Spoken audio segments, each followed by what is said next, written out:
Aujourd'hui, nous sommes mardi et nous vous retrouvons dans cette belle matinale qui ouvre les portes de la Côte d'Ivoire. On espère que vous êtes très bien installés devant votre poste téléviseur. Nous, on va essayer de vous faire plaisir et ce jusqu'à 7h30. On espère que chez vous tout va bien et que la journée est tout doucement en train de commencer pour ces personnes qui se réveillent très tôt comme nous pour vaquer à leurs occupations. Et on aimerait avoir une bonne pensée pour toutes ces personnes qui sont d'astreinte, qui travaillent la nuit, qui travaillent des jours, qui sont on va dire de veille ou de permanence et tout. On aimerait avoir une bonne pensée pour vous et vous accompagner avec le sourire et surtout avec la bonne humeur. Bonjour à tous. Vous êtes à Matin Bonheur sur RTI 1, la chaîne qui rassemble et qui ressemble aux Ivoiriens. Aujourd'hui, dans cette émission, on aura un beau petit programme à vous donner. Ce que nous allons vous offrir, c'est tout simplement la rubrique au marché qui va nous permettre de déferler, bien sûr, dans nos différents marchés pour avoir le coût de nos denrées alimentaires. Ensuite, on aura l'intégrale de la revue des Unes. L'intégrale, c'est tout simplement, comme son nom l'indique, l'intégrale de notre actualité que nous décortiquons avec des experts que nous invitons dans cette émission. On vous permettra de faire un peu de fact-checking pour voir ce qui est vrai ou faux sur les réseaux sociaux. Et comme c'est mardi, nous avons forcément cette rubrique qui nous permet de connaître le droit. Oui, nous avons des droits, mais surtout des devoirs. Elle nous dira tout. Aujourd'hui, c'est un sujet assez essentiel que nous allons vous donner, bien sûr, tout à l'heure. On va donc s'opposer, tout simplement, et prendre la direction du marché d'Adjamé pour notre première rubrique avec au marché et un focus sur l'acquis, oui, qui fait partie de nos denrées alimentaires. Et on va aussi découvrir ce marché d'Adjamé avec Cécile lui-même et Daïri Touré, notre JRI, qui nous y attendent. À tout de suite.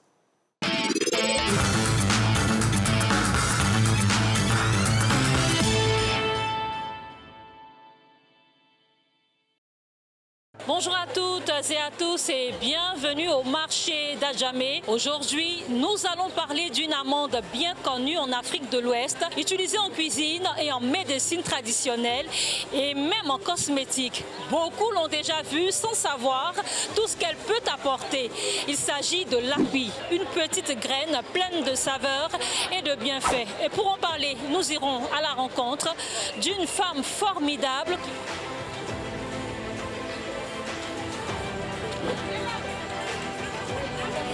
Bonjour. Bonjour madame. Comment ça va? Ça va bien. D'accord. Là, il y a un produit qui m'intéresse ici, l'api. Mais je vois deux sortes d'api. C'est quoi? Bon, l'autre est grillé, l'autre n'est pas grillé. Et pourquoi vous grillez un, vous ne grillez pas l'autre? Bon, quand d'autres viennent arriver, ils demandent ce qui est déjà grillé. C'est pour ça qu'on grille aussi. Ça fait combien de temps tu vends ici au marché? Il fait au moins 10 ans dans ce marché. 10 ans en train de vendre de l'api. Api, avec des choses aussi. Junglé, pas d'arachide, piment sec, piment en poudre. Et ton api provient d'où? Bon, moi, je prends ça ici. Avec les femmes du lac qui font leur là. C'est avec eux que je prends. Et tu peux prendre combien de sacs? Bon, c'est pas ça que je prends. On mesure la boîte. C'est la boîte que je prends. Et tu prends combien de boîtes? Souvent, je prends 10 boîtes, souvent 15. Et les 10 ou les 15 boîtes finissent en une journée? Non. Souvent, c'est pour la semaine. Si ça a marché, c'est pour la semaine. Si ça n'a pas marché, bon, ça reste aussi. Là, comme ça, la semaine prochaine, je prends aussi. Ça coûte combien? Là, bon, il y a pour 1000 francs, il y a pour 500. Je suppose que celui de 1000 francs. Ça, c'est 1000 francs. Maintenant, 500. C'est celui-là. Il faut lever, on va voir. Là, c'est 500. Ça, c'est 1000 francs. Là-bas pour 250. Il y en a, il y a pour 250. Il y a pour 250. D'accord. Ok. Et grillé là? Bon, grillé, c'est pour 500. Il y a pour 1000 francs aussi. Bon, pour 250, là, est fini. Quelles sont les recettes qu'on peut bien faire avec l'api? Bon, api, on met dans sauce aubergine, dans sauce claire. Bon, souvent aussi dans sauce arachide. On fait aussi sauce api. Api, là, on fait sa sauce seulement. On ne met rien dedans, sauce api là? Oui. sauce à cuire là, si tu veux faire sauce à cuire, tu prends seulement qu'à cuire. Et pour ceux-là qui veulent s'intéresser à la vente d'accueil, quels conseils tu pourrais leur donner? Ce que je peux leur dire, elles n'ont qu'à essayer aussi. Toutes choses, on essaye. Elles n'ont qu'à essayer. Ça va prendre. Les prix affichés au marché d'Adjamé. Le tas de bananes douces à partir de 200 francs. Le piment sec à 250 francs. Les escargots à partir de 500 francs. La tomate à partir de 200 francs. Le régime de bananes à partir de 1000 francs. Pour ce numéro, nous étions au marché d'Adjamé avec un focus sur l'ACMI grâce au témoignage de cette femme inspirante. À travers elle, on ressent tout ce qui fait la richesse de ce marché. Merci d'avoir partagé ces moments avec nous. C'était au marché. On cède maintenant la place à Thierry Angeval qui vous réserve encore plein de sujets passionnants. À très vite.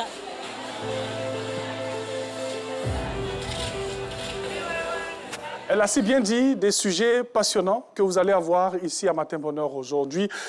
Hier, c'était le 8 décembre et on sait, en Côte d'Ivoire, l'actualité qui court toujours, hein, c'est bien sûr l'investiture du chef de l'État ivoirien, son Excellence le président Alassane Ouattara.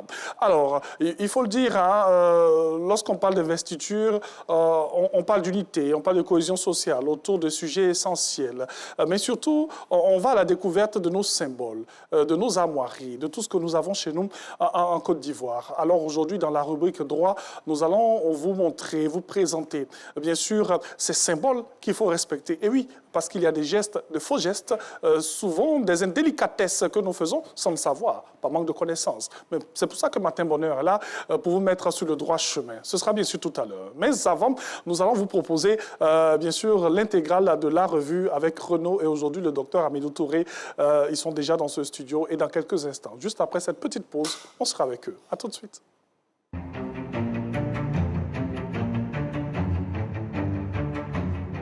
L'information, c'est une arme.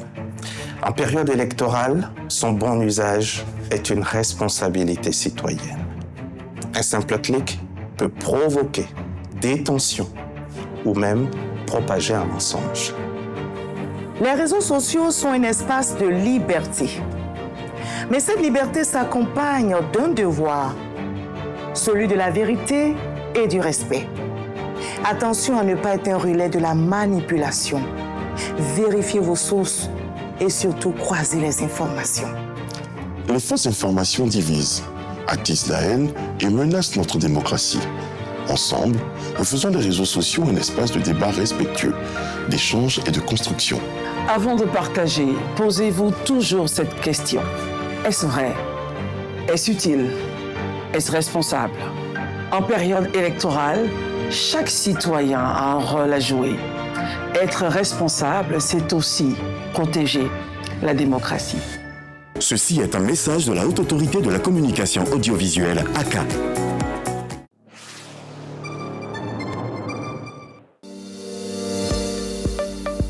Une nouvelle saison de votre émission Notre fonction publique, moderne et performante au service de tous. Le rendez-vous qui vous donne toutes les informations sur la fonction publique. Notre fonction publique, moderne et performante au service de tous. C'est tous les mercredis après le JT de 20h sur RTI 1.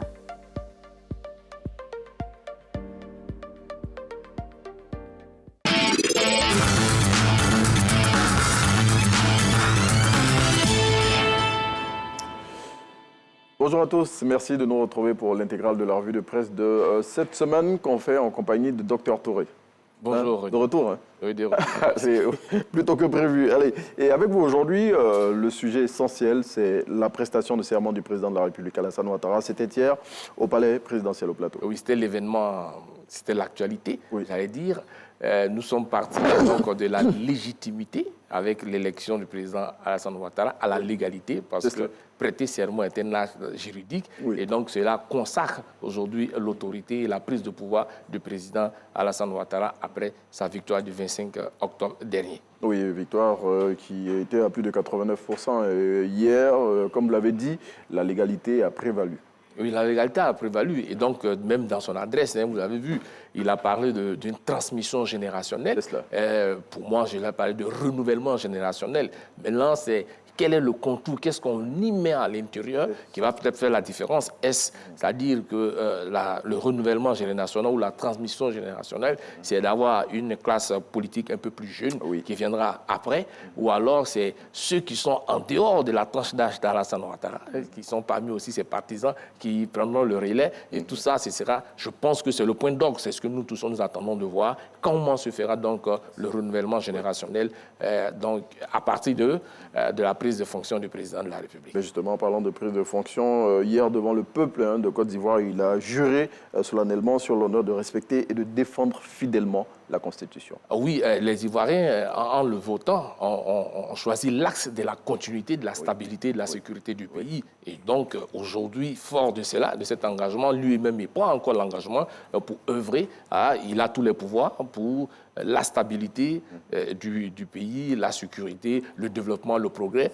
Et bien sûr que cela rentre toujours en ligne de compte avec son slogan de campagne, une grande nation, la grande Côte d'Ivoire, unie, prospère, et pour œuvrer au développement, renouvellement, donc ou continuer la modernisation des infrastructures, mais aussi l'industrialisation et l'emploi des jeunes. Voici autant de chantiers, autant d'axes qu'il va essayer de déployer pour une fois, pour un dernier mandat. Voilà. Justement, il a parlé de dernier mandat, et vous l'avez dit, de placer une nouvelle génération au centre de la gestion des affaires du pays. Et il a également placé ce nouveau mandat dans une vision inclusive où l'Ivoirien est au centre de tout ce qui sera fait. Oui, l'Ivoirien est au centre. Vous savez qu'aujourd'hui, quand on parle un peu l'emploi des jeunes, ensuite le coût de la vie, etc. Mais cette fois-ci, le tout sera centré sur l'Ivoirien, où chacun aura sa place à jouer et le citoyen ivoirien devait être vraiment au centre de la réflexion, au centre des préoccupations du président de la République. Et au cours de cette cérémonie, docteur, on a pu le voir à la télévision, de nombreux chefs d'État et de représentants de plusieurs pays étaient présents. Oui, il faut le dire, ça a été une des grandes investitures également et tout le monde est venu. Et tout ça participe aussi de la diplomatie ivoirienne et la grande Côte d'Ivoire, une Côte d'Ivoire puissante dans la sous-région. Elle compte avec la fragilité ambiante qu'il y a, vous voyez, en espace de quelques mois, 2 coups d'État, il fallait le faire quand même. Oui, et justement, parmi ces chefs d'État qui étaient présents, on avait celui du Sénégal, Bassirou Diomaye Faye, celui du Gabon, Brice Oligui Nguema, Ismaël Omar Guelleh de Djibouti. On avait également Denis Sassou Nguesso du Congo. On avait aussi Mohamed Ould El Razouani de la Mauritanie, Adama Barrow de la Gambie, Joseph Boakai du Libéria. Bon. Il y avait tout un parterre de chefs d'État à cette cérémonie. Ça veut dire que c'est un élément hautement important, qui, malgré tout ce qui a pu se passer autour de cette élection, mais aujourd'hui l'investiture consacre la légalité du président qui rentre en fonction et en même temps sa légitimité. Oui, et parmi ces chefs d'État africains, je n'oublie pas Julius Madabio de la Sierra Leone, ainsi qu'une délégation de haut niveau qui est venue des États-Unis, mandatée par le président Donald Trump. C'est-à-dire qu'au plan international, la Côte d'Ivoire rayonne et que, quels que soient les soubresauts qui ont entouré cette élection, la Côte d'Ivoire a toujours gardé sa place dans le concert des nations. Et justement, en parlant de cette élection, il y avait aussi des candidats malheureux à cette élection. On a pu voir M. Jean-Louis Billon et Mme Henriette Lagou qui étaient aussi présents. C'est le comportement républicain.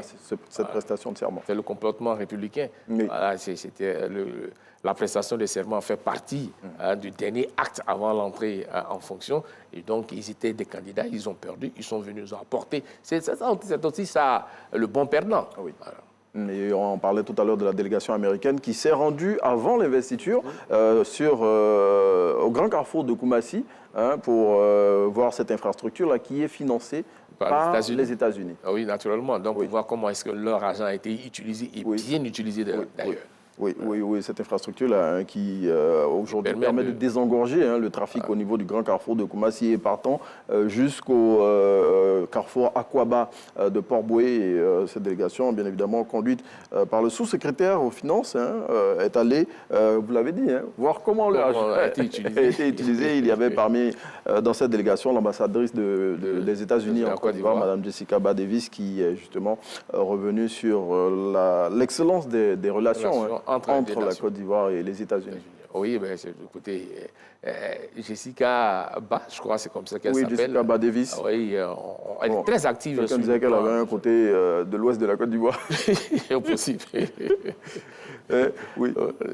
Non, je disais que elle est très active en Côte d'Ivoire. On la voit beaucoup. C'est une véritable bonne ambassadrice des États-Unis en Côte d'Ivoire. Et d'ailleurs, ça a été comme ça. Tous les ambassadeurs qui viennent ont vraiment en Côte d'Ivoire.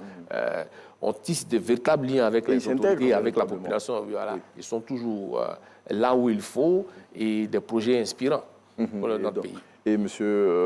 Jacob Elberg, je l'ai dit, sous-secrétaire d'État aux affaires économiques, n'a pas manqué de rappeler tous les liens qu'il y a entre la Côte d'Ivoire et les États-Unis et surtout le rôle de pôle central de la Côte d'Ivoire en Afrique de l'Ouest. Et justement, ce rôle-là qui a permis aussi d'avoir l'Académie de lutte contre le terrorisme qui est installée à Jacquesville et toutes les autres infrastructures que nous avons en commun avec les États-Unis. Il faut rappeler, il est revenu là-dessus dans son intervention sur la Coupe du Monde 2026 qui se jouera aux États-Unis, au Canada et au Mexique. Et il a invité les Ivoiriens à venir et surtout à considérer que les États-Unis apporteront un soutien, même si, bon, ils nous ont dit qu'on ne gagnerait pas parce qu'ils espèrent conserver... Attendons de voir.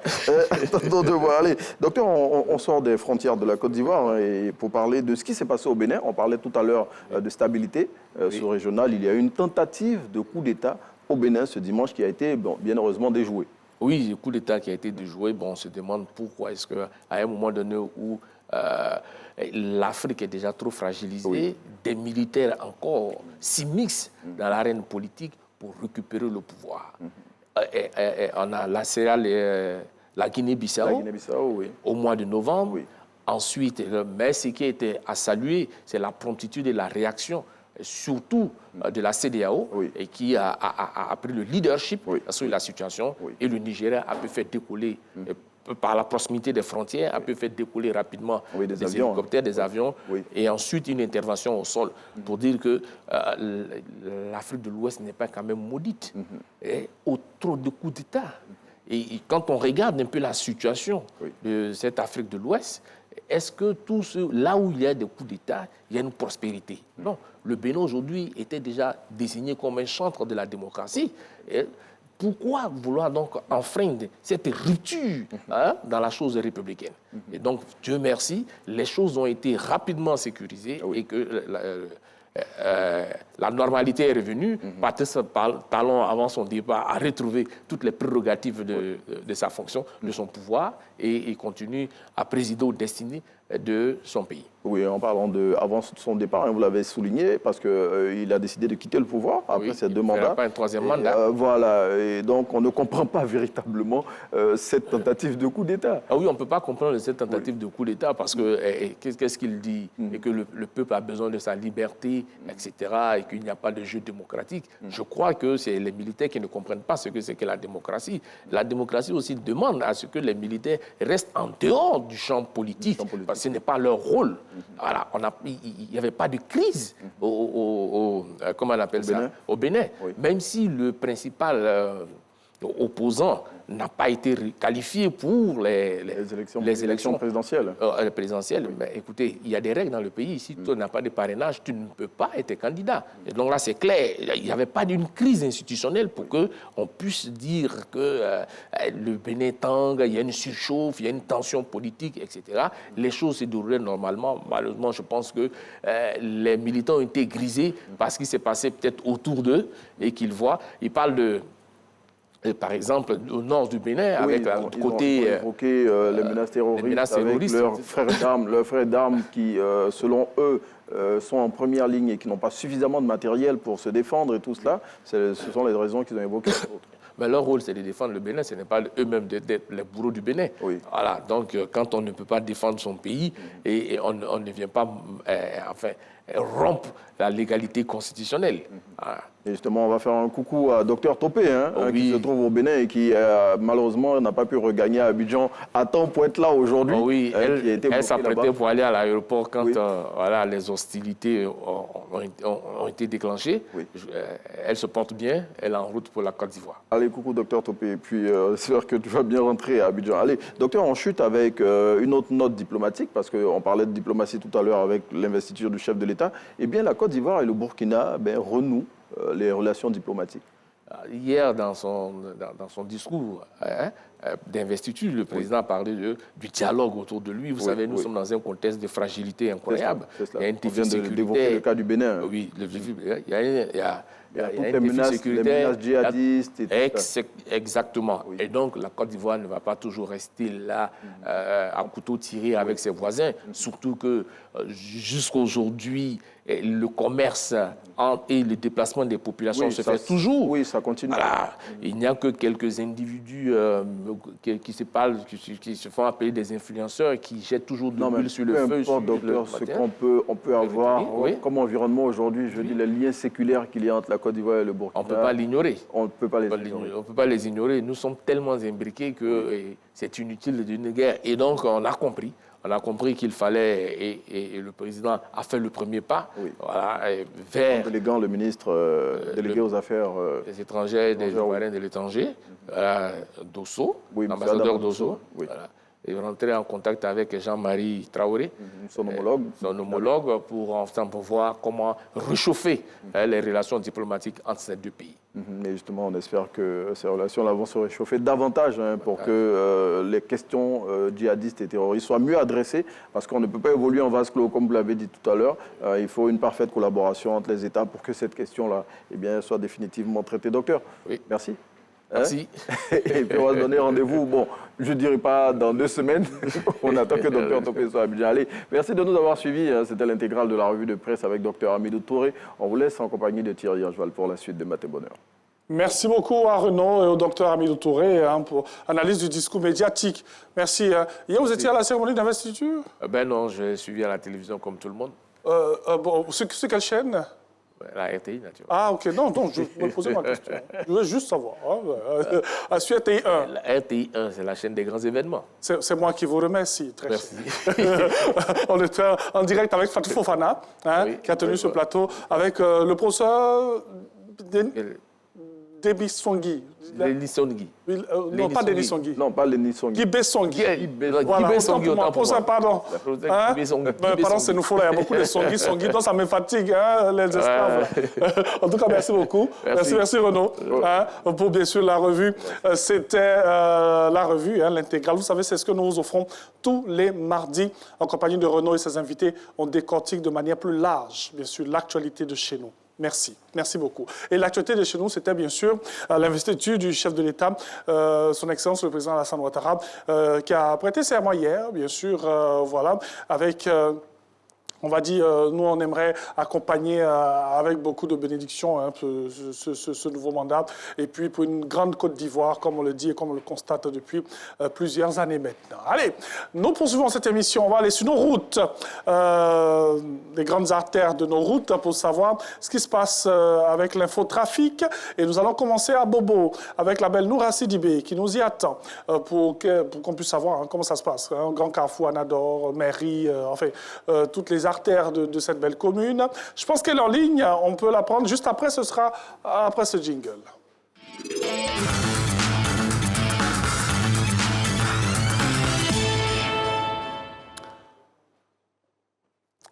L'infotrafic maintenant. Noura Sidibé, bonjour. Bonjour Thierry Angeval. Comment ça va ce matin? Alors je vais bien. Ok, allons-y.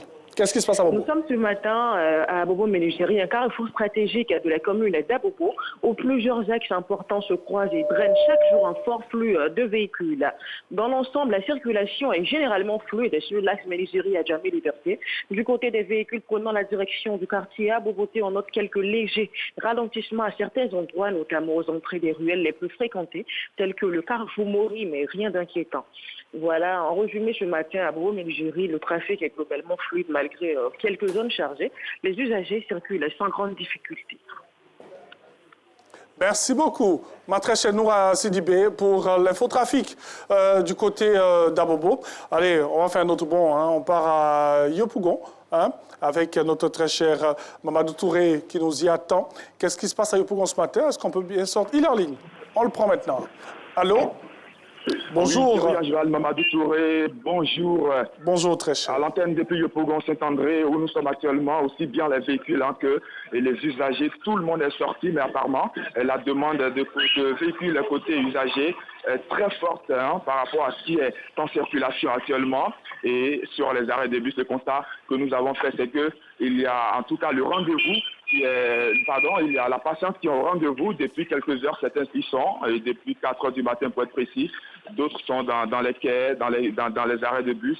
Il n'y a pas totalement de véhicules pour desservir les populations vers les différentes destinations, même si les premiers véhicules, en tout cas, sont partis pour Adjamé, à Bobo Cocody et la zone sud d'Abidjan, bien sûr. Il n'y a pas d'embouteillage actuellement, Thierry Angeval, mais est-ce que ce plaisir-là va continuer pour arriver jusqu'à une certaine heure de la journée? On ne le sait pas, mais dans quelques heures, nous allons vous donner plus de détails pour tout ce qui concerne le trajet sur l'autoroute du Nord jusqu'à Adjamé.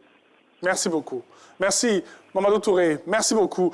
C'était l'infotrafic aujourd'hui, Yopougon et Abobo. Et avant la fin de cette émission, on aura certainement encore ces communes pour savoir si la situation a changé concernant l'infotrafic. Merci de nous suivre partout en Côte d'Ivoire et surtout ceux-là même qui nous suivent depuis l'extérieur. On salue depuis Lomé.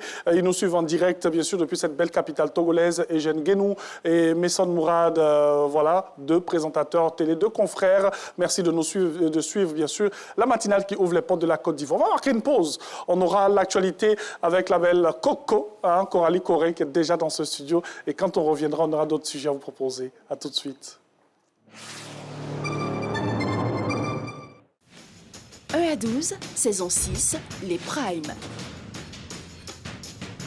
Vivez des moments intenses, riches en émotions, avec votre télé-réalité 1 à 12.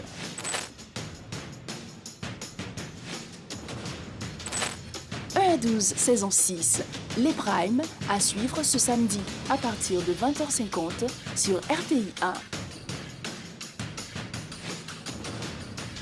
1 à 12, ici, on chante.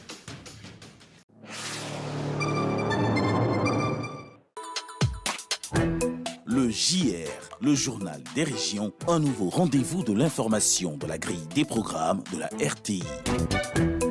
Tous les dimanches à 15h sur RTI 1. Suivez les reportages, dossiers et interviews de nos reporters, nos correspondants sur place dans les districts et régions de la Côte d'Ivoire.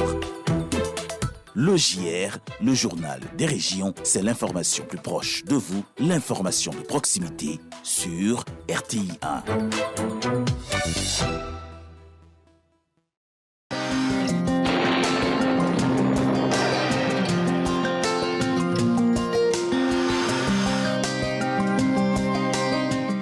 Mesdames et messieurs, bonjour. Le temps prévu pour cette matinée. Le temps sera marqué par la brume sèche sur les régions du nord et de la bande centrale. En début de matinée, quelques orages isolés et des risques de pluie intéresseront les zones du sud-est avant de faire place à un temps progressivement ensoleillé.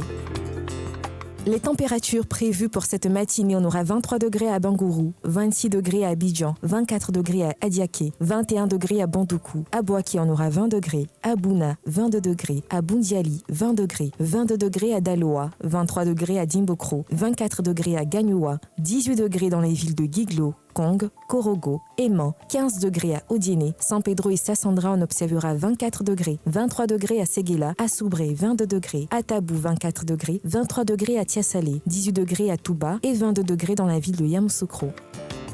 Le temps prévu pour cet après-midi, le nord et la bande centrale seront sous les vents secs, chauds et poussiéreux de l'harmattan. Des orages et des averses de pluie seront attendus dans le sud forestier et sur le littoral en milieu ou en fin d'après-midi. Les températures prévues pour cet après-midi, on aura 33 degrés à Bangourou, 32 degrés à Abidjan, 33 degrés à Adiaké, 34 degrés à Bandoukou, 33 degrés à Boaké, 34 degrés à Bouna et Boundiali, 35 degrés à Daloa, à Dimbokro on observera 36 degrés, à Gagnoua 35 degrés, à Guiglo 33 degrés, 34 degrés à Kong et Korogo, 33 degrés à Man et Odiéné, 32 degrés à San Pedro et Sassandra, 33 degrés à Séguéla et Soubré, 32 degrés à Tabou, 33 degrés à Tiasalé et Touba et 34 degrés dans la ville de Yamoussoukro.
Bonjour à toutes et à tous. Merci de suivre ce 6h30. Bienvenue. Comme annoncé depuis plusieurs jours, le président Alassane Ouattara a effectivement prêté serment ce lundi, soit 45 jours après son élection. Une investiture tenue sous la houlette du Conseil constitutionnel réuni en audience solennelle. Plusieurs temps forts ont marqué la cérémonie. Alassane Ouattara, grand vainqueur de la présidentielle d'octobre dernier, est donc reconduit dans ses fonctions de président de la République de Côte d'Ivoire. Ce lundi, au palais présidentiel, lors de sa prestation de serment, il s'est engagé à faire de la transmission générationnelle une réalité. Compte rendu signé Alexis Ouedraogo. Plus qu'une cérémonie d'investiture, la prestation de serment du président Alassane Ouattara pour ce nouveau mandat s'est imposée comme un véritable moment de reconnaissance internationale. Le palais présidentiel d'Abidjan a accueilli ce lundi plus d'une dizaine de chefs d'État africains venus d'Angola, du Congo-Brazzaville, de Djibouti, du Gabon, du Sénégal, des Comores, du Ghana, de la Gambie, du Libéria, de la Sierra Leone et de la Mauritanie. Avec eux, la présidente de l'Assemblée nationale française, une délégation présidentielle américaine conduite par le sous-secrétaire d'État aux affaires économiques et d'anciens dirigeants comme le Nigérian Mahamadou Issoufou ainsi que la secrétaire générale de la francophonie, Louise Mouchiki-Kouabo. Cette forte mobilisation ainsi que l'adhésion populaire nationale traduisent l'importance que vous accordez tous au renforcement de la culture de paix et de la démocratie en Côte d'Ivoire. Un record de participation, reflet de l'influence de la Côte d'Ivoire en Afrique de l'Ouest et au-delà, mais surtout du socle posé par le père fondateur. Sa sagesse, son humanisme et sa vision éclairée du développement continuent de nous inspirer et de guider la Côte d'Ivoire. Nous ne cesserons jamais de lui manifester notre reconnaissance pour avoir inculqué à chaque Ivoirienne et chaque Ivoirien la culture de paix, la promotion de l'hospitalité et du vivre ensemble. Pour la première adresse de ce nouveau mandat, le chef de l'État réaffirme son engagement envers la Constitution, l'unité nationale et l'intérêt de la Côte d'Ivoire. Je reçois ce mandat avec humilité, reconnaissance et un sens élevé du devoir. Comme je me suis toujours engagé, je resterai le président de tous les Ivoiriens, sans distinction, au service exclusif de l'intérêt général. Consolider les acquis, poursuivre les priorités de développement axées sur la stabilité et la modernisation. Nous avons restauré l'autorité de l'État, consolidé la paix, renforcé la cohésion nationale et nos institutions. Nous avons assuré la sécurité sur l'ensemble du territoire national. Notre pays a connu une forte croissance.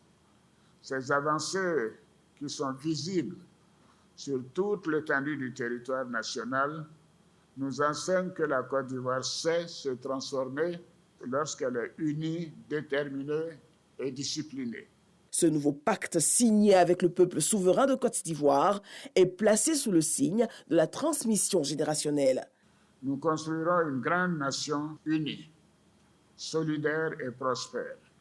Une nation où chaque citoyen compte, où les femmes et les jeunes sont de véritables acteurs de développement. Ce mandat sera aussi celui de la transmission générationnelle. Ce sera pour moi et pour notre nation un acte de responsabilité et de maturité politique. Gage de solidarité, le chef de l'État honore ses homologues et dit la nécessité d'avancer ensemble. Notre environnement sous-régional reste fragile. Les menaces terroristes persistent, se transforment, se numérisent.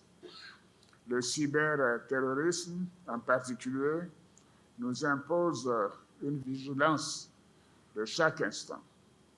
Malgré les défis globaux, notre pays continuera de multiplier les initiatives pour une plus grande sécurité alimentaire. Dans un monde de plus en plus complexe et polarisé, où les intérêts géostratégiques sont de plus en plus marqués, la Côte d'Ivoire continuera d'affirmer sa voix en Afrique et sur la scène internationale. Nous continuerons à prôner le dialogue, l'entente et la diplomatie commerciale, à réaffirmer notre doctrine, une Côte d'Ivoire amie de tous et ennemie de personne. Remerciements aussi pour une présence discrète mais essentielle, celle de la première dame Dominique Ouattara. Je veux rendre hommage à ma chère épouse, Dominique, pour son soutien constant et son engagement en faveur des femmes, des enfants et des plus vulnérables, qui fait honneur à notre nation. J'exprime ma gratitude à nos enfants, à notre famille et à nos proches pour leur soutien et leur encouragement. Le RHDP, la famille politique, n'est pas oubliée. Avec elle, le chef de l'État ne manque pas de saluer ses adversaires pour leur maturité durant le scrutin. Renforcer la sécurité, faire de la Côte d'Ivoire un hub énergétique, couvrir la sécurité alimentaire, autant de chantiers à l'horizon. Au moment où nous ouvrons un nouveau chapitre de l'histoire de notre pays, je vais vous dire que rien n'est impossible pour un peuple uni. Rien n'est hors de portée pour une Côte d'Ivoire unie qui croit en elle. Ensemble, notre idéal et notre vision deviendront une réalité, à savoir bâtir une grande Côte d'Ivoire, une grande nation forte, ambitieuse et solidaire. Cette cérémonie d'investiture marque l'ouverture du cycle institutionnel 2025-2030, conformément aux dispositions constitutionnelles ivoiriennes. Et puis, après la cérémonie d'investiture, le président Alassane Ouattara s'est entretenu avec son homologue de Djibouti, Ismaël Omar Guelleh. Il a aussi échangé avec le représentant du président américain Donald Trump, le sous-secrétaire d'État à la croissance économique, à l'énergie et à l'environnement, Jacob Elberk. Les précisions de Mahama Traoré à suivre dans nos prochains journaux. Il est le président de tous les Ivoiriens. Quelles sont donc les attentes des populations qu'il devra diriger pendant 5 ans? Notre équipe de reportage a recueilli les avis et préoccupations, sans oublier les priorités des populations pour les 5 prochaines années. Abigail Kouadio, Nadège Kassi, Ahmed Silué. Le président de la République a prêté serment ce 8 décembre pour un nouveau chapitre. Un quinquennat attendu et espéré par les Ivoiriens. Nous avons pu assister à une très belle cérémonie qui couronne la belle victoire du président de la République, son Excellence Alassane Dramane Ouattara. Dans les rues d'Abidjan, les opinions divergent. Pour certains, ce mandat doit être celui du dialogue et du développement. D'autres espèrent que ce quinquennat consolidera la paix. Nous souhaiterons qu'il poursuive son œuvre de développement, surtout au niveau des infrastructures, qu'il continue ce beau travail qu'il a déjà commencé et également plus de social en direction des personnes vulnérables. Moi, je viens de Kubli. À Kubli, actuellement, il n'y a pas de goudron. Il faudrait qu'il pense aussi à Kubli. Avec ce mandat, nous sommes certains qu'il va beaucoup mettre l'accent sur la réconciliation.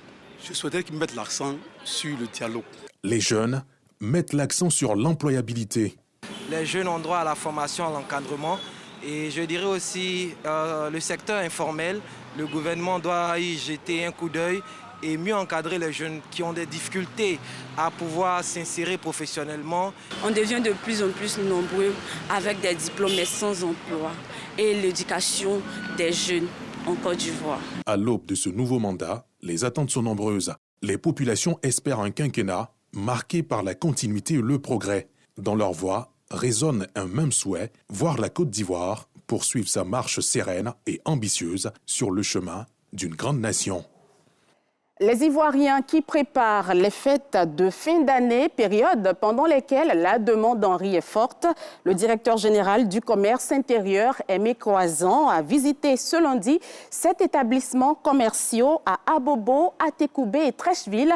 L'objectif était le même, vérifier les prix et stocks de riz pour les fêtes de fin d'année 2025. Le reportage de Juliette Ouéa et Ami Sangaré.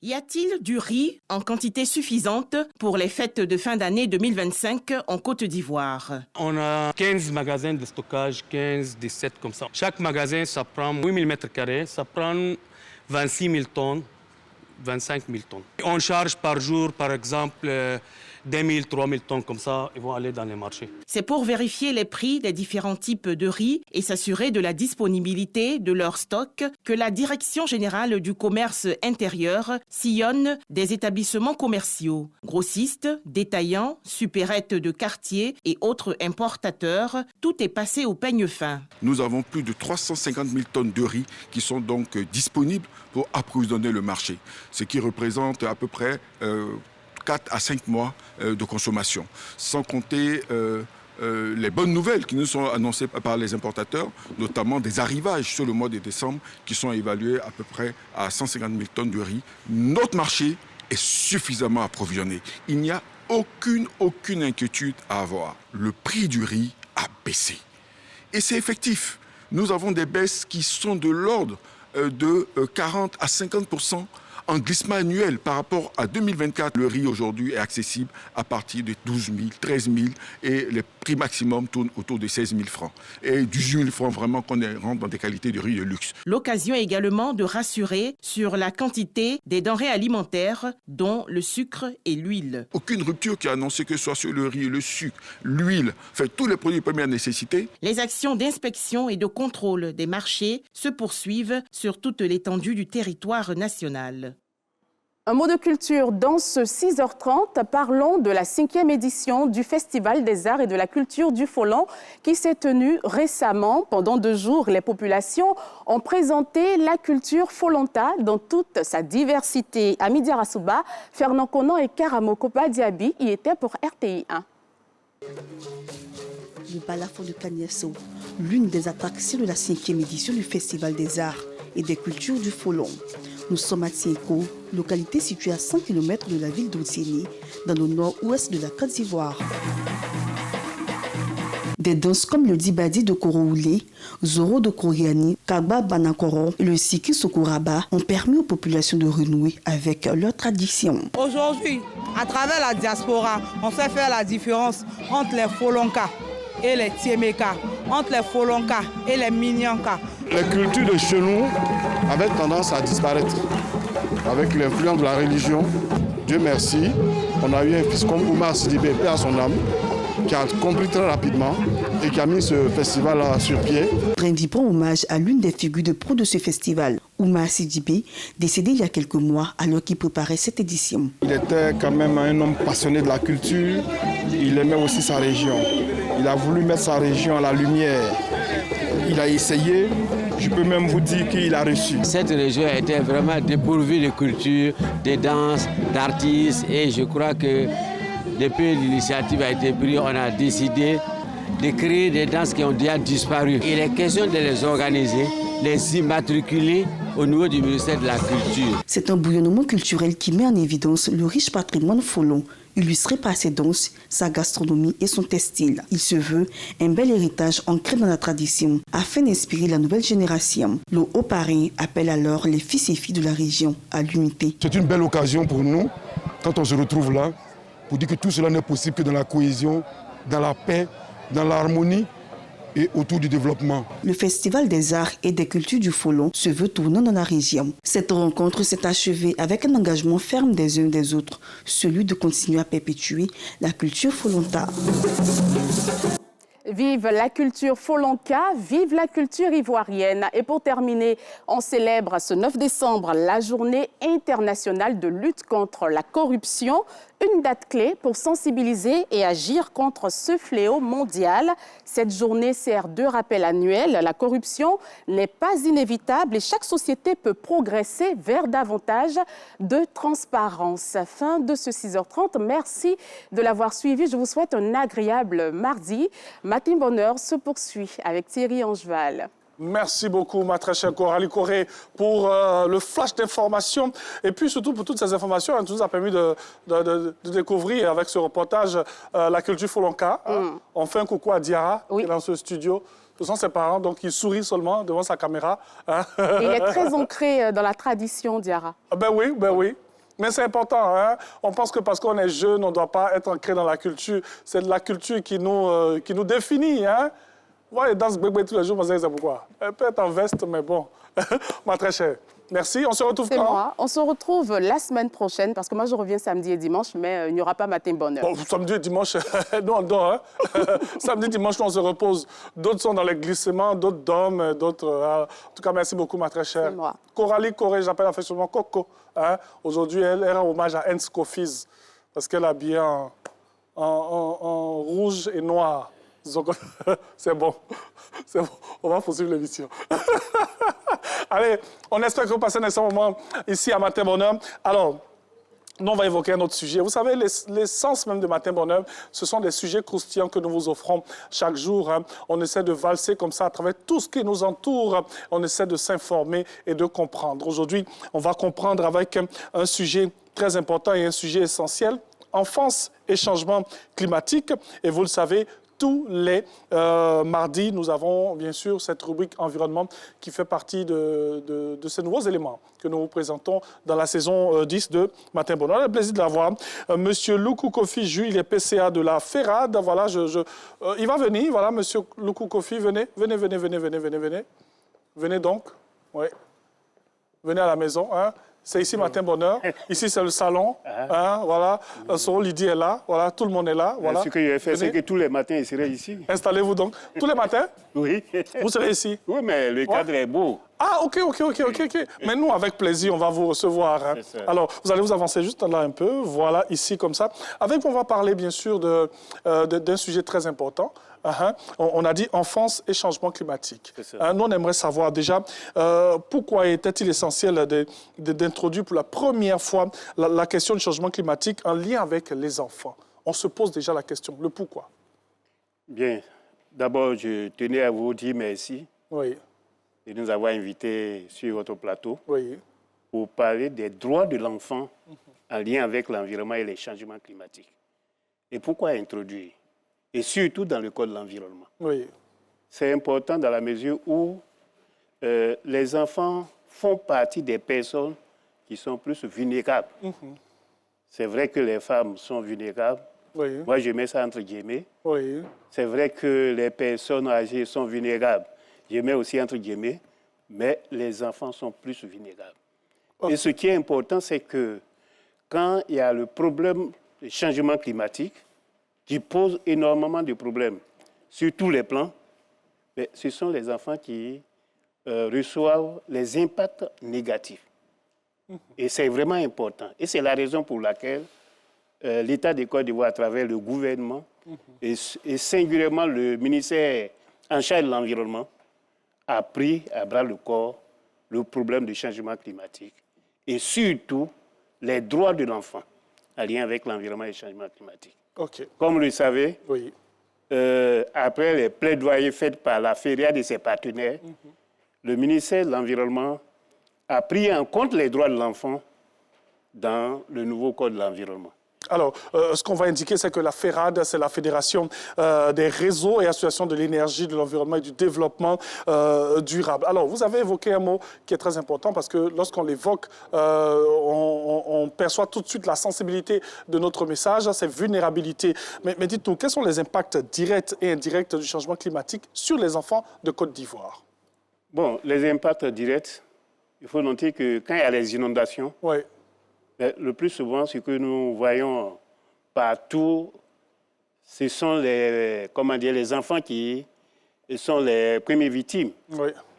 Ça, c'est le cas des changements climatiques, des impacts directs. Oui. Et à cela s'ajoute aussi des impacts indirects. Vous voyez que quand il pleut fortement, mais souvent les écoles sont menacées et les enfants n'ont même plus accès, certains groupes d'enfants n'ont plus accès à l'éducation. Donc ce sont pêle-mêle quelques éléments que je souhaiterais bien sûr mettre en lumière. C'est clair. Alors, merci pour ces indications et ça nous permet de mieux comprendre le sujet. C'est vrai qu'il y a des thèmes tellement techniques et on se pose certaines questions, mais ce sont des choses simples qui nous entourent dans notre vie de tous les jours. Alors, c'est vrai qu'on parle de comportement éco-citoyen. Lorsqu'on évoque l'environnement, ça concerne tout le monde, hein, les femmes, les hommes, les grands, mais surtout les enfants. Quels sont les comportements éco-citoyens que les enfants doivent avoir? Bien, il est de notre devoir d'abord d'encadrer, de partager l'information. De les sensibiliser afin que ces enfants puissent au moins s'en approprier. C'est important. Parce que si l'enfant ne sait pas que où il vit, il faut que le lieu soit propre, mais l'enfant ne peut pas au moins cultiver ou bien vulgariser cette information. Et l'éco-citoyen, pour un enfant, c'est de respecter un peu la nature.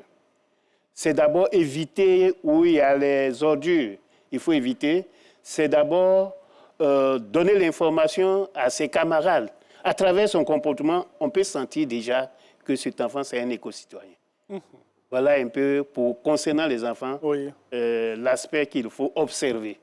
Mais il est de notre devoir de pouvoir les encadrer, de les former, de les sensibiliser. Bien sûr. Alors, on va laisser un peu les enfants. On va aller vers vous. Vous êtes une fédération, un ensemble de fédérations. Donc, on a dit un réseau de fédérations. Comment est-ce que ces organisations collaborent pour que ces droits environnementaux de ces enfants soient respectés? D'abord, je tenais à vous informer et vous rappeler qu'avec la nouvelle ordonnance, la FERIER est devenue une plateforme d'organisation, une plateforme des fêtières, une plateforme des réseaux. Ça, c'est avec la nouvelle ordonnance. Merci. Comment nous collaborons? Pour notre fonctionnement, d'abord, nous sommes représentés dans 28 régions de la Côte d'Ivoire à travers nos membres. Et lorsque nous avons des projets qui touchent l'adaptation ou bien qui touchent l'atténuation au changement climatique, alors nous envoyons ces projets à nos membres et nos membres exécutent sur le terrain. On parle de sensibilisation. Nous ne faisons que coordonner les actions de nos membres sur le terrain à travers les projets que nous initions. Je vais vous parler du projet PRE. Pour faire le PRE, c'est paiement des services environnementaux au niveau de la région de Taï. Et c'est un projet bénéficié par le gouvernement ivoirien à travers le ministère de l'Environnement et financé par la Banque mondiale. Et pour pouvoir, bien sûr, sensibiliser les populations, et la FERIAD a été retenue pour faire ce travail génial. Et la FERIAD s'est appuyée sur ses membres qui sont dans la région au nombre de 28. Et ce sont les membres qui ont fait le travail.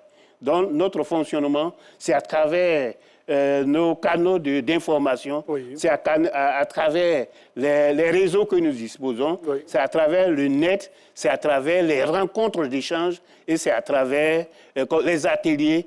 Parce qu'à tout moment, comme l'environnement évolue, il faut toujours renforcer les capacités de nos membres et c'est ce que nous faisons pratiquement tous les jours. En tout cas, merci pour toutes ces actions que vous menez au quotidien. On a parlé des enfants, on a parlé de la FERAD, de son réseau et tout, mais quand on parle d'enfants, on parle de parents. C'est quoi le rôle des parents à côté de tout ce que l'on est en train de faire en ce moment? Oui, concernant, quand vous parlez du changement climatique, il faut que les parents eux-mêmes doivent savoir ce que c'est. Oui, comprennent déjà le sujet. L'environnement, mais en général, les parents doivent comprendre. Quand on parle de l'environnement humain, c'est tout ce qui tourne autour de nous. Vous avez l'histoire de la gestion des ordures. Et la gestion des ordures doit commencer déjà au niveau de la maison. Et à partir de là, lorsque l'enfant est suffisamment informé et outillé, alors les parents peuvent bien sûr transmettre ce message à leurs enfants. Et l'enfant aussi doit pouvoir bien sûr, dès son bas âge, doit pouvoir bien sûr véhiculer le message dans son milieu ou l'endroit où il vit. Donc voici le rôle que les parents doivent encadrer les enfants, orienter les enfants, les sensibiliser et leur donner au moins ce qui est bon à pouvoir, bien sûr, respecter.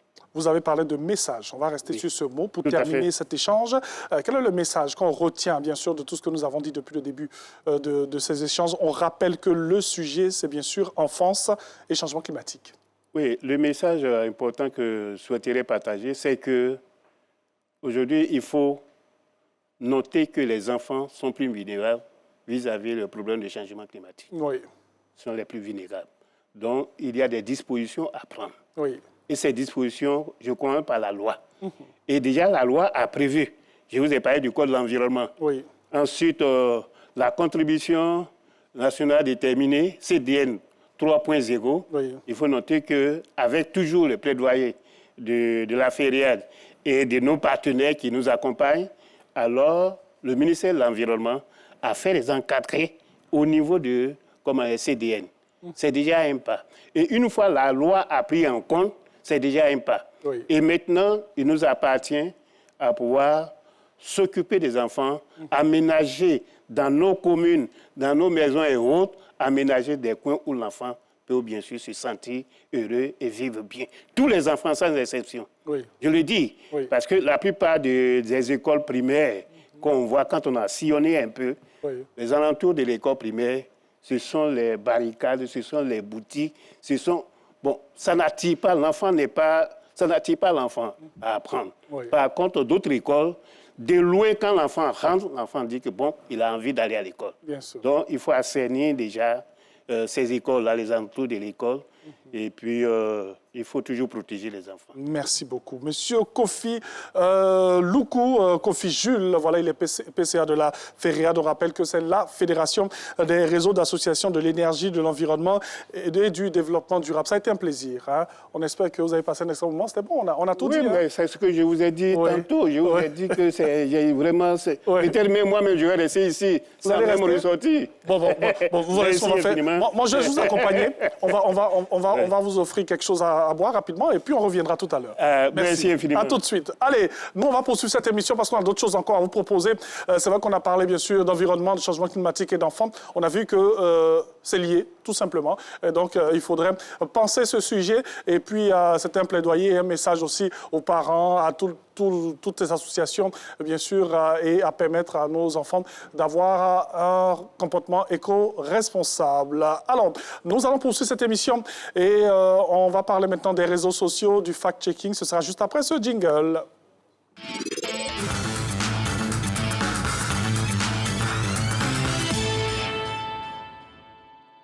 Elle est avec nous, elle s'appelle Marina Kwaku. Voilà, avec elle, bien sûr, on parle de fact-checking. Elle est journaliste très chère. Comment ça va? Bienvenue à la maison. Merci. On va dans notre endroit pour parler de fact-checking. Ça va? Oui, ça va. On s'avance là. Voilà, c'est bon. Alors, avec vous, allez vous avancer un peu encore. Hein? Je ne vous vois pas bien. Avancez-vous un peu encore. Voilà, c'est bien comme ça. Voilà. Maintenant, je suis plus à l'aise quand elle est là. Alors, Marina, ça va bien? On s'est bien réveillé ce matin. Oui. On a bien dormi. Merci. Mais on est là pour Matin Bonheur. Oui, on est là pour Matin Bonheur. Comme toujours, d'ailleurs, et c'est un plaisir d'être là. Merci pour faire plaisir à ces milliers de téléspectateurs qui nous suivent partout dans le monde. Alors, fact-checking aujourd'hui, on aura 3 sujets. Alors, le premier sujet, bien sûr, c'est cette image ou cette information sur le Premier ministre, Robert Begué-Bambé, qui aurait été arrêté en France avec 8 milliards de francs CFA. Mais c'est faux. Mais c'est faux. Oui. Cette fausse information a circulé sur la toile, principalement sur Facebook. Et donc, comme vous avez pu le constater, on nous dit que le Premier ministre ivoirien, Robert Begué-Bambé, aurait été arrêté en France avec une somme de 8 milliards de francs CFA pour effectuer un dépôt sur son compte. Donc, naturellement, nous effectuons une recherche avec les mots-clés. Oui. Robert Begué-Bambé, arrestation, on n'a pas de suite. Oui. On essaie toujours 8 milliards de francs CFA, Robert Begué-Bambé, arrestation en France, toujours pas de suite. Oui. Néanmoins, cette recherche à travers les mots-clés via Google a permis justement de retrouver le démenti sur la plateforme gouvernementale de lutte contre la désinformation qui est Alert 100. Donc, nous avons également effectué d'autres recherches sur des médias crédibles, mais aucun média ivoirien, ni international, ni français n'en parle. Okay. Donc, il s'agit bel et bien d'une fake news. Bien sûr. Merci beaucoup pour tous ceux qui ont vu bien cette information. Donc, c'est un fake news, fausse information. Allez, on poursuit. Deuxième fake news, cette fois-ci avec le fils du président de la République de Côte d'Ivoire, David Ouattara, qui aurait été arrêté aussi en France, mais lui, c'était 7 milliards. Oui, lui, c'était 7 milliards. Et là, comme vous le voyez, il s'agit d'une vidéo sur TikTok qui donne cette fausse information. Oui. Et tout comme avec le Premier ministre ivoirien, on nous dit que M. David Ouattara aurait été arrêté en France avec une somme de 7 milliards de francs CFA et lorsqu'il essayait de faire un dépôt. Okay. Donc, la procédure a été la même. On a effectué une recherche avec les mots-clés via Google. Donc, David Ouattara, arrestation, 7 milliards de francs CFA et pas de suite. Nous avons ensuite constaté, avec vous-même, avec l'élément que vous avez diffusé ce matin, oui, qu'il était bel et bien à la cérémonie d'investiture hier. Donc, il s'agit là vraiment d'une fausse information, car aucun média crédible également n'en parle. L'information se retrouve uniquement sur des pages TikTok, et on remarque que depuis la mi-novembre, cette information est publiée, ensuite republiée. Certains auteurs même la retirent sur leur compte et tout ça. Donc, nous sommes bel et bien en face d'une fausse information. D'une fausse information.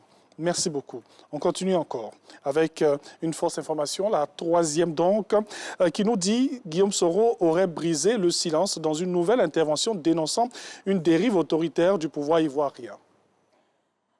Là encore, nous sommes avec une vidéo TikTok. Oui. Une vidéo TikTok qui nous dit que l'ex-président de l'Assemblée nationale a fait une récente sortie dans laquelle il qualifie le pouvoir de dérive autoritaire. Et donc, on essaie toujours avec les mots-clés via Google, parce que c'est le premier réflexe de vérification. Oui. Et là, on se retrouve avec un article du journal Le Monde, oui, qui a été publié en mai 2025. Et donc, dans cet article, on nous dit que cette sortie a été effectuée avant les élections. Et justement, dans cette sortie qui a été partagée sur les plateformes de Guillaume Soro, il se plaignait justement du fait que certaines figures de l'opposition allaient être radiées des élections présidentielles qui devaient se tenir en octobre dernier. Seulement, on nous fait croire ici, avec cette fausse information, que la déclaration est récente. Pourtant, elle date de plus de 6 mois. Bien sûr. Merci beaucoup, Marina Kouakou. Donc, c'était 3 informations aujourd'hui, 3 fake news qu'elle nous a proposées. Alors, il faut juste dire qu'il faut véritablement faire attention à tout ce que nous avons sur les réseaux sociaux. Tout ce qui est sur le net n'est pas net. N'est pas net. Oui. Il faut toujours avoir le réflexe d'effectuer la recherche avec les mots-clés ou se rendre sur les sites ou les pages Facebook des personnes indexées ou des institutions indexées. C'est très important. Tout simplement. On va terminer avec cette assertion. Il faut vérifier avant de partager. Ou de commenter même. Ou de commenter. Ouais, c'est vrai aussi, hein? Oui. Parce que c'est vrai que souvent on aime mettre des commentaires, mais souvent les commentaires nous créent beaucoup de problèmes. Et les commentaires nous engagent juridiquement aussi. Oui. Sandrine adore. Je regarde, il y a une dame qui est là, tout en rose, tout à l'heure, va venir. Elle aura l'occasion d'en parler. Ben oui. Parce que c'est vrai que très souvent, dans la rubrique, on parle de ce qu'on publie, de ce qu'on partage, mais on parlera de ce qu'on commente.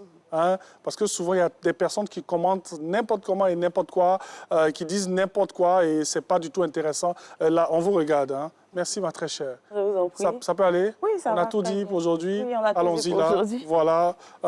Les amis, moi, je vais marquer une pause. Juste le temps pour moi de prendre un petit café. Je souffle un peu. Attends, Marina, allons-y, sortons ensemble. Voilà. Allez, agenda, à tout de suite.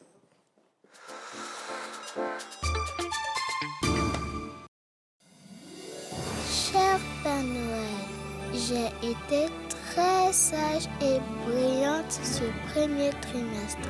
Je souhaite avoir une belle poupée africaine. Une poupée avec de beaux cheveux, aussi belle que Talwa Kamon de vos vacances.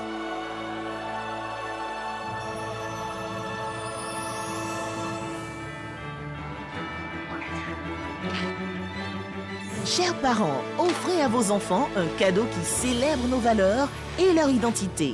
Talwa Clamant de Wozo, disponible dans toutes les agences RTI. Infoline 05 06 59 42 16 05 03 46 89 34.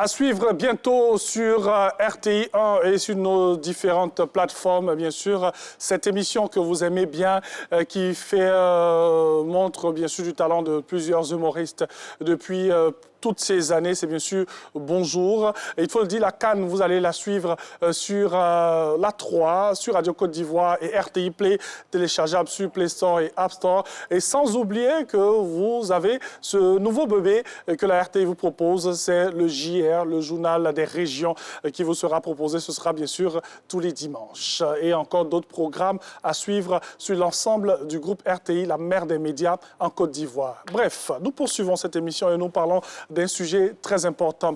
Hier, je l'ai dit, et on ne cessera pas aussi de le dire, il y a eu la cérémonie d'investiture du président de la République de Côte d'Ivoire, son Excellence Alassane Ouattara. Et bien sûr, on l'a dit, investiture, symbole d'unité. Mais dans cette unité, il y a ce qui nous caractérise. Ce sont nos symboles. C'est l'armoirie de la Côte d'Ivoire, c'est le drapeau, c'est la bidjanaise, c'est tout ce que nous avons. Mais ces symboles, il faudrait les respecter. Lorsqu'on ne les respecte pas, forcément, la loi est de mise, n'est-ce pas, Sandrine Adon, qui va venir. Docteur Sandrine Adon, il faut que je m'y habitue, hein. Franchement. Oui, elle est docteur depuis peu, hein, donc il ne faut pas dire son nom comme ça n'importe comment. Docteur Sandrine Adon, comment ça va? Ça va très bien. Bien dormi? Oui. J'aime bien l'orange de ce matin. Hein. Ça, c'est un de nos symboles. Hein. Oui, parce qu'on a quand même orange, blanc et vert. Voilà. L'emblème. L'emblème. Merci. Jingle.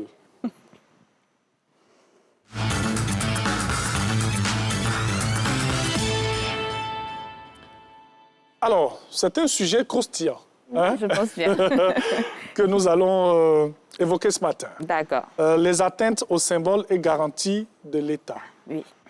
Pourquoi déjà ce sujet? Avant d'aller avec nos cas pratiques, on en a 6 aujourd'hui. J'espère qu'on pourra tous les faire. N'est-ce pas, Karine? J'espère aussi. Allons-y. Alors, pourquoi ce sujet? Parce que, comme on l'a dit hier, il y a eu l'investiture du président. Et c'est surtout l'occasion aussi de rappeler que le droit est partout et que les sanctions pénales touchent à toutes les situations qui vont intervenir pour porter atteinte à l'ordre public, atteinte à tout ce qui est État de Côte d'Ivoire. Donc, parmi ce qui est important pour l'État, on a les symboles, on a les armoiries, on a les garanties que l'État nous donne. Et parfois, on ne sait pas trop de quoi il s'agit, on pense que tout est permis. Donc, par l'acte que nous posons, on veut faire savoir que en posant tel acte ou en ayant telle action vis-à-vis de telle situation ou de tel symbole ou encore de l'emblème ou des armoiries, nous sommes en train de porter atteinte à l'État et qu'en retour, on peut subir ou on va subir des sanctions pénales qui ne vont pas forcément nous plaire. Donc l'idée, c'est vraiment de mettre en exergue le fait qu'il existe des infractions à partir des actes qu'on peut juger parfois anodins, alors que ce n'est pas le cas. Dans tous les cas, ça ne nous plaît jamais. Pas du tout. Les sanctions ne nous plaisent pas du tout. Ah oui. Alors, cas pratique maintenant. D'accord. Christian aime l'histoire de la Côte d'Ivoire. Il suit chaque élément de l'actualité. Il a d'ailleurs suivi le récent classement de la Côte d'Ivoire pour la Coupe du Monde. Déçu et presque certain que la Côte d'Ivoire n'arrive pas loin dans cette course, il fait une vidéo dans laquelle il met le feu au drapeau ivoirien. Il est suivi par des milliers de personnes et il estime que c'est sa manière à lui de manifester son découragement et que ce n'est pas une infraction. Que dit la loi?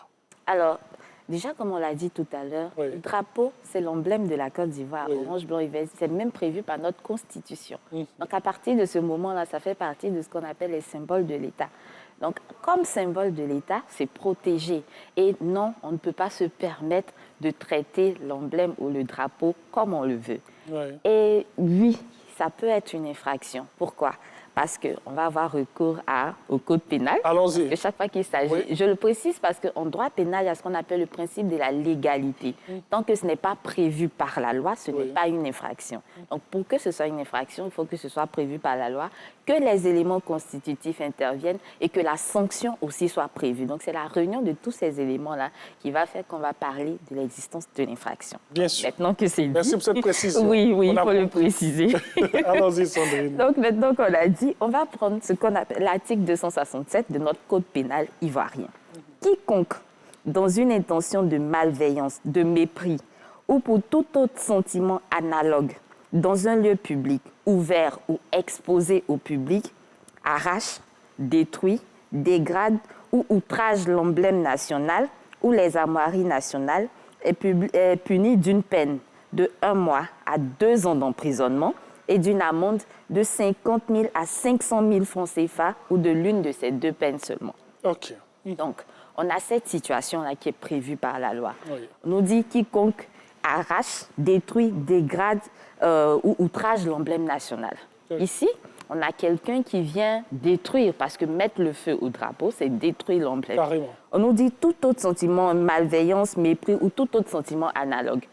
Il estime ici que c'est sa manière de manifester son mécontentement. Moi, je pense bien qu'on aurait pu trouver une autre manière de manifester son mécontentement, pas au point de porter outrage ou bien de commettre un tel acte. Donc, à partir de ce moment-là, ça devient une infraction et c'est passible de sanctions pénales allant de 1 mois à 2 ans d'emprisonnement. Donc, c'est une infraction et voilà ce qu'il risque. Et en prime, il risque aussi une amende allant de 50 000 francs à 500 000 francs CFA. Okay. Par rapport à d'autres infractions, on pourrait dire que ce n'est pas très lourd. Mais quand même, il y a l'emprisonnement pour avoir brûlé l'emblème. Donc, il faut pouvoir montrer ou démontrer que c'est un symbole de l'État et comme tel, c'est protégé. Donc, son importance, sa valeur est protégée. Brûler le drapeau est un acte qui est réprimé par la loi. Donc, ça vaut autant pour Christian que pour toute personne qui pourrait y penser. Ce n'est pas quelque chose à faire. Pas du tout. Je sais qu'il y a certaines personnes à la maison qui se demandent, mais c'est vrai qu'il a brûlé le drapeau, il est suivi par des milliers de personnes. Qui poursuit Christian? Alors, comme on le dit, c'est l'État. Et l'État par le procureur de la République. C'est lui qui a l'opportunité des poursuites. Donc, à partir du moment où il est au fait de cette infraction, ou alors, à partir du moment où quelqu'un dénonce Christian, si par exemple le procureur n'a pas pu voir la vidéo, que quelqu'un, on va dire, de bien intentionné. Non, si tu as dénoncé, là, ils sont beaucoup sur les réseaux. Oui, mais ceux qui dénoncent sont protégés par la loi. OK. Donc voilà, c'est pas mauvais en fait, parce que vous êtes en train de porter l'information au procureur, vu qu'il n'est pas toujours partout. Donc vous protégez d'une certaine manière l'État de Côte d'Ivoire aussi. Bien sûr. Donc vous n'êtes pas des papatous. Si c'est un acte qui est répréhensible, il vaut mieux dénoncer. OK, merci beaucoup. Habib suit l'actualité étrangère. Il a vu sur les réseaux sociaux dernièrement qu'un individu aurait été condamné dans un pays de la sous-région pour avoir mis le feu au portrait du président de la République. Il se demande ce qu'il en est pour la Côte d'Ivoire et s'il existe des sanctions prévues pour ceux qui se permettent, en plus de cet acte, des injures et autres. D'accord. Alors, oui. Parce que justement, le président de la République, c'est le chef suprême de notre État. Donc, on ne peut pas se permettre de poser n'importe quel acte. Et oui, c'est prévu par notre droit. Et même des sanctions sont prévues. On va avoir recours cette fois-ci à l'article 264 du Code pénal qui nous dit « Quiconque, dans les conditions prévues par l'article 184, et on verra tout à l'heure cet article 184, offense le président de la République ou le vice-président de la République, est puni d'un emprisonnement de 3 mois à 2 ans et d'une amende de 300 000 à 3 millions de francs CFA ou de l'une de ces peines seulement. Donc, quiconque offense dans les conditions, et ces conditions, on va les voir tout de suite, offense le président de la République ou le vice-président, vu qu'il est censé le représenter en cas de... est puni d'un emprisonnement de 3 mois à 2 ans et d'une amende de 300 000 à 3 millions de francs CFA ou de l'une de ces peines seulement. Donc, voici ce qui est prévu comme sanction en cas d'offense au président de la République. Donc, qu'est-ce que l'article 184 en question prévoit? Donc, on va voir rapidement ce que cet article 184-là nous dit sur les questions de la commission de l'infraction. Donc, quiconque, par geste, propos, cri ou menace par écrit, images, dessins, imprimés, documents, placards, affiches ou tout autre moyen sonore ou visuel, soit dans un lieu public ou ouvert au public, soit par un moyen permettant le contact visuel ou auditif du public, provoque directement soit au vol, au crime. En fait, vous voyez toutes les règles. Ça veut dire qu'on a prévu dans les détails tous les éléments qui peuvent permettre de commettre une sorte d'offense ou d'outrage au chef de l'État. Dans le cas qui nous est présenté, l'autre personne avait commis un geste. Et ce geste-là, c'était le fait de brûler. Ici également, donc si quelqu'un arrive à commettre ce genre d'infraction qui consiste à brûler, qui est un geste donc prévu par notre code pénal, ou alors par tout autre moyen qui serait un propos, un cri, des menaces, des écrits, des images, etc. Et tout ce qui est énuméré ici par l'article 184, cette personne-là pourra subir la sanction qu'on a énumérée tout à l'heure, et en plus de la peine d'emprisonnement, peut subir aussi la peine d'amende. Donc c'est l'une ou l'autre des peines. Bien sûr. Merci beaucoup.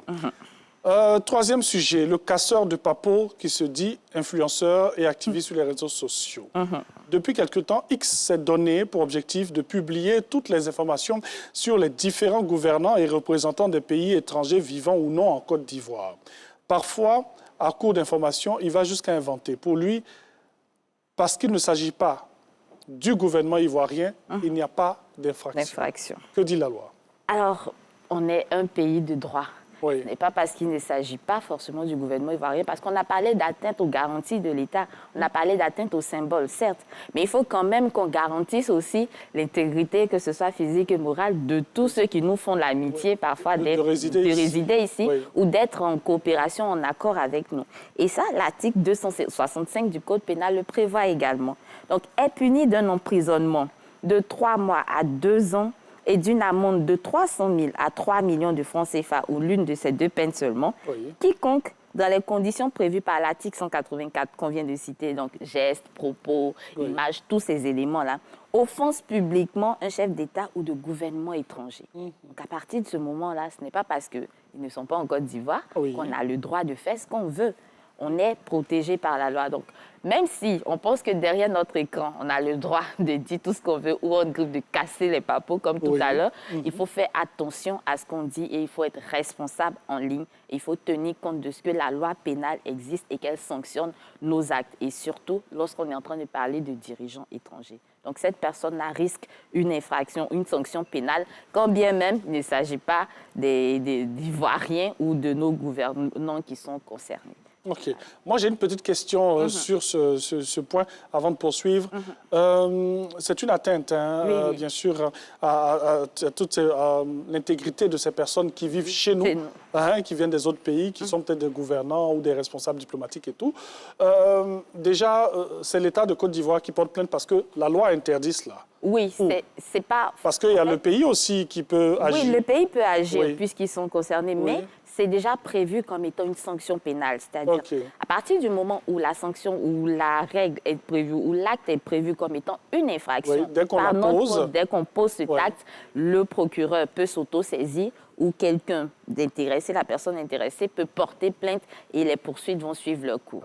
Donc, autant les personnes victimes de l'acte de la personne, autant le procureur peut s'auto-saisir ou l'État de Côte d'Ivoire peut même décider de poursuivre la personne incriminée, enfin l'auteur par la victime. Voilà. Alors, c'est vrai qu'on est en Côte d'Ivoire, donc c'est le droit ivoirien qui prime. Bien sûr, tout à fait. Mais quelle pourrait être la réaction du pays, peut-être Si, par exemple, dans ce pays-là, c'est également une infraction, mais on va faire intervenir les règles diplomatiques pour que, entre eux, comme on peut poursuivre quelqu'un qui n'est pas sur le territoire, parce que c'est possible. Mais à partir du moment où c'est une infraction, il faut savoir qu'on risque des poursuites pénales. Donc, je pense bien que insulter un dirigeant étranger, peu importe l'endroit où on se trouve dans le monde, ça doit pouvoir être une infraction.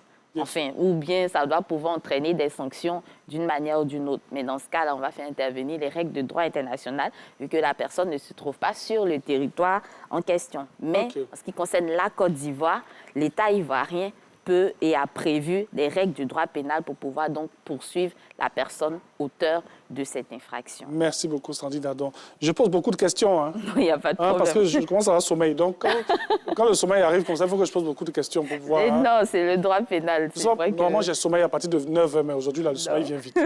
Enfin, on poursuit. Dagri est l'un des conseillers du gouvernement dans le secteur des mines et pétrole. Il contribue à l'élaboration d'un partenariat d'envergure dont les termes sont secrets pour la sécurité de l'État. Rentrant tard le soir, il a déposé les documents sans surveillance dans son séjour. Seulement à son réveil, ceux-ci avaient disparu. Finalement, les informations ont été retrouvées sur les réseaux sociaux, mettant ainsi à mal certaines questions de sécurité nationale. Dagri demande ce qu'il risque et ce que risquent ceux qui ont diffusé les informations. Alors, on parlait tout à l'heure des garanties données par l'État. Oui. Et ici, on a quelqu'un qui est conseiller du gouvernement, donc qui est une sorte de gardien en haut d'un secret. Quelque chose qu'on n'est pas censé diffuser. Diffuser, bien sûr. Ce n'est pas tout qu'on connaît, ce n'est pas tout qu'on doit faire connaître à tout le monde à tout moment. Il y va parfois de la sécurité de l'État. Et donc, c'est également prévu par la loi. Quand on dit que la loi prévoit tout, c'est vrai. Bien sûr. Ici, on a l'article 150 du Code pénal qui nous dit « Est puni d'un emprisonnement de 5 à 20 ans tout gardien, tout dépositaire par fonction ou par qualité d'un renseignement, objet, document ou procédé qui doit être tenu secret dans l'intérêt de la défense nationale ou dont la connaissance peut conduire à la découverte d'un secret de défense nationale qui, sans intention de trahison ou d'espionnage, c'est-à-dire qu'à la base, il n'avait pas forcément l'intention de trahir, mais voilà, c'est arrivé, le détruit, le soustrait, le laisse détruire ou soustrait, le reproduit ou le laisse reproduire. Il n'avait pas forcément l'intention, mais cet acte a été produit. Deuxième élément, il le porte ou le laisse porter à la connaissance d'une personne non qualifiée ou du public. Ici, on peut déjà penser à ce cas de figure. Mais il y a le troisième cas, ou le dernier cas prévu. Si le gardien ou le dépositaire agit par maladresse, imprudence, inattention ou inobservation des règlements, la peine d'emprisonnement est de 5 à 10 ans. Donc ici, c'est un peu comme une sorte de circonstance atténuante au lieu d'aggraver, puisque au départ, ça partait de 5 à 20 ans. Donc, il n'avait pas forcément prévu de porter l'information à qui que ce soit. Mais par maladresse ou par imprudence, il a déposé le document. On peut parler d'imprudence ou de maladresse parce qu'il aurait dû mieux garder un document d'une telle importance. Maintenant que ça a été porté au public, est-ce qu'il risque, c'est soit une sanction, si on estime, si le procureur le poursuit et qu'il estime qu'il a plutôt laissé porter à la connaissance au lieu de retenir la question de l'imprudence ou de la maladresse, il sera poursuivi pour la peine allant de 5 à 20 ans. Alors que s'il estime qu'il y a eu plutôt maladresse ou imprudence, on parlera plutôt de la question de 5 à 10 ans. OK. C'est bon? Oui, c'est bon. OK. Le dernier cas rapide. Il n'y a pas de problème. Parce qu'on a 2 minutes pour terminer. Ah, d'accord. Ça parce que j'ai sommeil. Dans 2 minutes, vraiment. D'accord. Akichi dit qu'il est défenseur des droits de la nation et dit et qu'il doit en dénoncer toutes les tares. Il a dans son collimateur 3 membres du nouveau gouvernement. Il documente leur vie, les changements qui interviennent et il publie cela sur les réseaux sociaux. Pour lui, il n'y a pas de fumée sans feu car si leur vie change, c'est qu'ils se remplissent illicitement les poches. Plusieurs internautes lui demandent d'avoir les preuves et porter plainte s'il estime. Pour lui, il s'agit des personnes publiques et après, conséquent, il ne risque rien en montrant à tout le monde ces changements suspects dans la vie de ces personnes. Que dit la loi? On a 1 minute. Alors, rapidement, toujours dans les mêmes conditions prévues par l'article 184, donc quiconque commet ces actes-là est puni lorsqu'il s'agit d'un membre ou des membres du gouvernement et d'autres personnes qui ont été citées, députés, sénateurs et tout. Comme il s'agit de membres du gouvernement, il s'agit effectivement d'une infraction. Donc, ce n'est pas parce qu'il a le droit d'être défenseur de la nation qu'il peut tout se permettre. Bien sûr, ceux qui lui ont conseillé de documenter ces informations, de porter plainte en bonne et due forme, ont bien fait. Parce que dans ce cas-là, la procédure pourra suivre son cours. Mais à partir du moment où il vient, entre autres, calomnier ou offenser des membres du gouvernement, il risque une sanction pénale. Et cette sanction-là part de 15 jours à 2 ans et d'une amende de 100 000 à 1 million de francs CFA. Et 100 000 à 1 million. 100 000 à 1 million de francs CFA. et 15 jours à 2 ans d'emprisonnement. Ici, c'est « et », ce n'est pas « ou ». Donc, 15 jours à 2 ans et une amende de 100 000 à 1 million de francs CFA. Et c'est prévu par l'article 269, toujours de notre code pénal. Donc, il faut faire vraiment attention. Chaque fois, on revient plus à ce qui se fait en ligne parce que c'est le canal qu'on utilise le plus pour commettre des infractions sans se rendre compte et même en portant atteinte à tout ce qui est garantie et, voilà, symbole de l'État. Merci beaucoup. Sandrine Adon, bon, c'est vrai qu'on a donné ce dernier sujet. Oui. Mais bon, c'est mon émission, c'est moi qui décide. D'accord. Alors, on va ajouter un autre cas. Hein? D'accord. Parce que, en fait, le sujet est trop intéressant. D'accord. Hein? C'est vraiment intéressant, ça nous permet de mieux comprendre. Alors, Kwadio est un agent public dans le cadre de ses fonctions. Il porte le sceau de l'État sur certains actes afin de les garantir et de les authentifier. Depuis peu, pour contrer ses finances devenues désastreuses, il a décidé de mettre le sceau sur des documents qui parfois n'ont pas la forme et le fond demandé afin d'obtenir des paiements en retour. Christine est victime des conséquences d'un faux acte établi par Kwadio. Elle veut lui réclamer des dommages et intérêts, mais elle veut aussi savoir ce qu'il est passible de... Est-ce qu'il est passible de sanctions pénales? Sanctions pénales. Alors, oui. Déjà, elle peut demander des dommages et intérêts au plan civil. On l'avait expliqué la dernière fois. Il est possible, en fait, lorsqu'on est la victime d'un acte qui a été commis sur le fondement en droit civil de l'article 1382, que je vais réciter rapidement. La loi nous dit « Tout fait quelconque de l'homme qui pose à autrui un dommage oblige celui par la faute duquel il est arrivé à le réparer. » Donc, à partir de ce moment-là, lorsqu'on a une situation qui nous porte préjudice sur le plan civil, on a le droit de demander réparation. Ça, c'est une garantie. Sur le plan pénal, puisqu'elle demande, est-ce qu'elle peut porter plainte? Oui, c'est possible. Et là, c'est l'article 307 du Code pénal qui nous permet d'en parler. Et c'est inscrit sous la section « Faux en écriture publique et usage de faux ». Donc, faux en écriture publique, pourquoi? On nous dit « est puni d'un emprisonnement de 2 à 10 ans et d'une amende de 200 000 à 2 millions de francs tout agent public qui commet un faux dans un acte public et authentique relevant de l'exercice de ses fonctions. Soit par fausse signature, par altération des actes, écriture ou signature, par supposition de personne, par écriture faite ou intercalée postérieurement à la rédaction, soit en dénaturant frauduleusement la circonstance ou les substances de l'acte, notamment en écrivant des conventions au-dessus de celles indiquées par les parties et tout. Donc ici, il a le sceau. Donc c'est un agent public. On en connaît plusieurs. Quelqu'un qui est dépositaire de la fonction publique. En parenthèse, rapidement, le sceau, c'est quoi avant de Le sceau, ça peut être le tampon, un élément qui permet de garantir un acte donné par l'État. On n'est pas en train de parler du garde des sceaux. Donc, quelque chose, par exemple, on a l'extrait de naissance qui porte le sceau de l'État de Côte d'Ivoire. À la fin, on a le tampon de l'officier d'état civil. Donc, celui-là, par exemple, il garantit l'acte qui a été donné par l'État. Donc, c'est quelqu'un qui travaille pour le compte de l'État, qui vous délivre un acte qui est censé faire foi. Et à partir de là, il vous produit un acte qui n'a aucune c'est pas qu'une valeur, mais qu'il dénature, en fait. Par exemple, au lieu de mettre le nom, il met le nom d'une autre personne à votre place tout en utilisant vos informations. Et ce faux qui est produit à cause de la fausseté des informations porte préjudice. Donc, à partir de l'établissement de ce faux, ça vaut aussi pour ceux qui font les René Caillé, par exemple. Voilà. Donc, il établit quelque chose qui est faux, mais l'agent public met le sceau comme si le document était vrai. Merci donc, beaucoup. Voilà. Sandrine Adon, ça a été un plaisir. On va rester là parce qu'on a quelqu'un qui nous visite. Attention, le micro est en train de tomber. Bon, je vais te saisir. L'émission est déjà finie, on peut faire ce qu'on veut. On a un invité qui est là, il va venir. Venez, monsieur, venez. On a un visiteur. On était là, ils ont tapé à la porte. Et puis, on a un visiteur qui est là. Bonjour, monsieur, vous allez bien? Tournez-vous comme ça. Tournez-vous, voilà. Le micro, voilà. Vous appelez comment? Moi, c'est monsieur Paulou Zamblé NS. Paulou Zamblé NS. Vous êtes gourou? Oui, je suis. Oh là là, mon Dieu, oh là là. Il va gâter mon émission, ce monsieur. Donne-moi son présent. Il a bien répondu à une question. C'était le défi matin. C'est pas le vulcanisateur, là? C'était ça, non? Oui, merci, Mathurin, merci. Vulcanisateur, c'est pas vulganisateur, hein? Nous tous, on fait cette erreur, c'est vulcanisateur, c'est ça, vulcanisateur. Merci beaucoup. Vous habitez quelle commune? J'habite la commune d'Abobo. Abobo, où? Sojevia? Non, Abobo Anador. Abobo Anador. Adon, j'adore.